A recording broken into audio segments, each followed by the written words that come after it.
3, the para number 3. 2 rounds of discussions have already been held, one in New Delhi and one in Jammu. Substantial progress has been made, and we are hopeful that any remaining concerns of the ENBO will be addressed. I don't know whether it will be appropriate to go into deeper discussion on this, because I'm aware that there are lots of sensitivity involved, and therefore I don't want to expand more on this, but I really fail to understand what do we actually mean by substantial progress, because we are all a part of the government, but as far as the running of the affairs of the state is concerned, we are, of course, it's only those responsible people who are holding the office will know better, and therefore this needs more expansion of the ideas if there are any progress on this. Let me come back to para 10 of the Governor's address. It's about soil and water conservation. I raised this in the last assembly also, about the revegetation of the coal mining area. My village, Mekokla, is one area where there are lots of massive coal mining is taking place, and the life of the villagers are at stake. And therefore, I would like to again reiterate that more ideas be generated how to revegetate, and if there are schemes in this regard, people have to be made aware and more investment will be made to revegetate the areas which are being already spoiled. Let me come back to para 15. Of course, we were informed that discussion on this oil exploration will take place. I will not go into further detail on this, but as far as this issue is concerned, the geology and mining, especially the oil exploration, there are lots of opinion arising out of this, and very often we keep referring that most of our oil deposits are in the disputed area belt. Well, I have stated this umpteen times that only when the government of Assam pushed all these illegal immigrants in the periphery, in the border areas, it all became disputed area belt. Otherwise, from the British time, if you go back to the 9-point agreement, all these are our lane only. But government of Assam pushed all these illegal immigrants in the border areas because they know the gray area. They know that there is a oil deposits.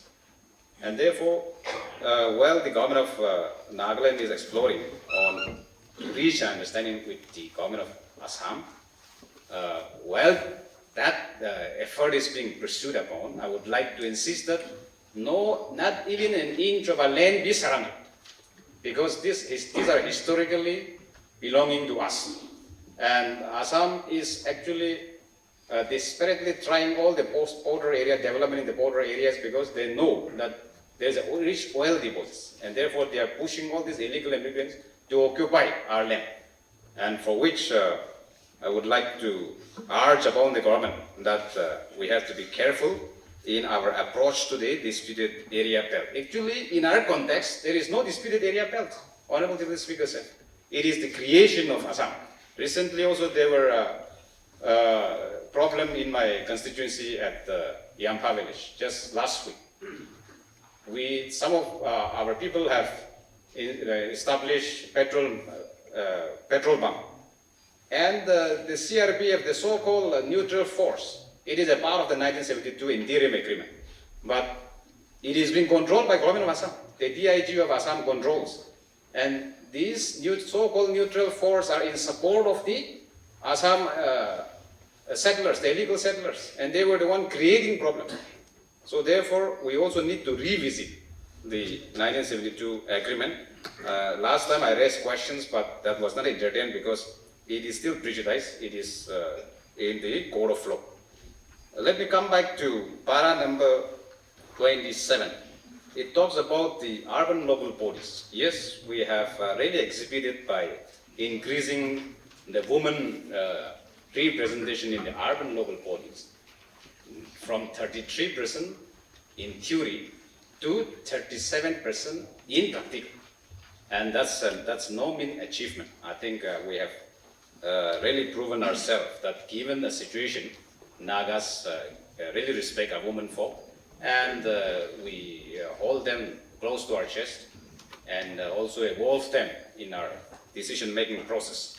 Well, interacting with the 16th Finance Commission this time, when they visited sometime in the month of December, November, I phoned, but somewhere last year, I guess, I was presenting that the state of Nagaland, because Nagas did not participate in 1952-57 elections, only after the 1960 16-point statehood agreement, that also interim period for 3 years, then statehood came into being only on the 1st of December 1963. So we have missed the planning of nation planning, 2-3 stage of planning. So it is difficult for the state of Nagaland to catch up with the rest of the states in India. And the chairman of the 16th Finance Commission was commending that this 16th Finance recommendation will be more on the development of the urban areas. And since we have already held the election after 20 long years, the 16th Finance Commission target is more on the ULBs. I hope more funding will come, and we will emphasize, apart from the rural, developing the rural areas, our urban areas also need some facelifting exercise. Let me come back to para 29. This has been talked a lot about school education. I don't want to dwell further, but the recent initiative of the department, I'll not go into the transfer and posting, that has been dwelled upon, let me not repeat. The application of this SMILE, Smart Attendance Management and Informative Leaves. I think this is a very interesting and innovative idea being propounded by the department. But I'm afraid, Honorable Deputy Speaker sir, that as far as Nagaland is concerned, you see, our network is such that you have all the companies here, Airtel, Aircel, BSNL, Vodafone, this Reliance, but there are places, mine is a headquarter, Pandari, but the network is so bad. Now, if you impose this SMILE app in the rural areas, what happens? Honorable Deputy Speaker said, I don't think the desired result, the target which has been intended by the department, I don't think it will yield that result. The intended result will not be achieved. And therefore, while appreciating that move, yes, of course, we cannot remain static. We have to be dynamic in all our government functionings. I understand that. But if this can be, for the time being, only implemented, focused in the urban areas and in the rural areas, we still have the Communitization Act where the school management committee is being instituted in all the villages. So if we can go back, revisit there, again the communitization, where the village councils and the school management committees are being empowered to check the attendance of the teachers. Now what happened is, why there is less enrollment? There are a lot of speakers have emphasized on that. One of the major factors which I found is there is no sufficient teachers. And when there is no sufficient teachers, the parents are afraid to send their children to the government schools. And that is one of the main reasons, let us say, one of the main reasons in reducing the number of enrollment in the government schools. Otherwise, we send all the capable teachers as far as government schools are concerned. So therefore, but one factor is that the government implemented the direct payment of the salaries. So even if the teachers don't attend to their duties, they are being paid. By the time the month comes to an end, they get the salaries. So there is no check and balance. So I would suggest that the rural area, be the village council and the local bodies may be re-empowered again by doing away with the direct payment of salaries to the teachers. I think that will strengthen. As far as the urban areas are concerned, I'm reiterating, the SMILE app can continue if it is functional and if it is possible. Let me come back to Para number 32, I think we should appreciate where it is due. We must acknowledge that the Ao Baptist Church in Dimapur and Mokokchung have come forward to support more than 1,000 beneficiaries who are undergoing TB treatment. I think this is a very positive step forward by the church. The church has made a role to play in our society. We all are, in one way or other, a member of a church. And it is a big society, a big organization. And therefore, I think church coming forward to help this kind of thing, it is very encouraging, and we must put on record our appreciation on this. Let me come back to para 40. I'm a little upset, Honorable Deputy Speaker, sir. My question got lapsed. The question was the number 3 in the first hour because of the time duration. It could not reach. I've raised a question on the ILB.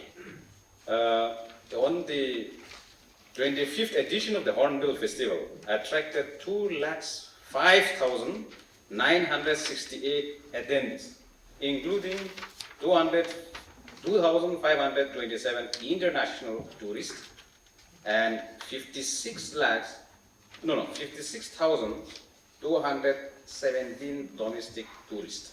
I guess what the government meant by domestic tourists means citizens coming from all over India. Maybe this is minus Naga domestic Naga people. So the revenue which was shown to me, I was asking the revenue of the ILB during the closing financial year, the fiscal year 24-25. It was shown only 5,255. I'm very weak in mathematics, Honorable Deputy Speaker said. I know only how to count votes, so very difficult to calculate money. But even if you calculate this by 200 rupees, according to the government circulation, if a person is asking for ILB for 30 days, it is 200 rupees. Now, if this all, I don't know what is the procedure, but if the domestic tourists are also if they are to be given ILB for the Hornbill Festival, we should be getting not less than 50 lakhs, even from this, during the Hornbill Festival time itself, Honorable Deputy Speaker said. So I don't know how comes it is only 36 lakhs the whole year collection. So anyway, since the question got lapsed, I don't know, I was having a lot of supplementary questions, but unfortunately our Honorable Deputy CM in charge of Home was down with flu. He could not be also present. Otherwise, I have lots of supplementary questions. So I don't know how do we recollect this, and let me go a little bit on this, that the government notification on the ILP implementation in Jumagidima, Dimapur and Newland.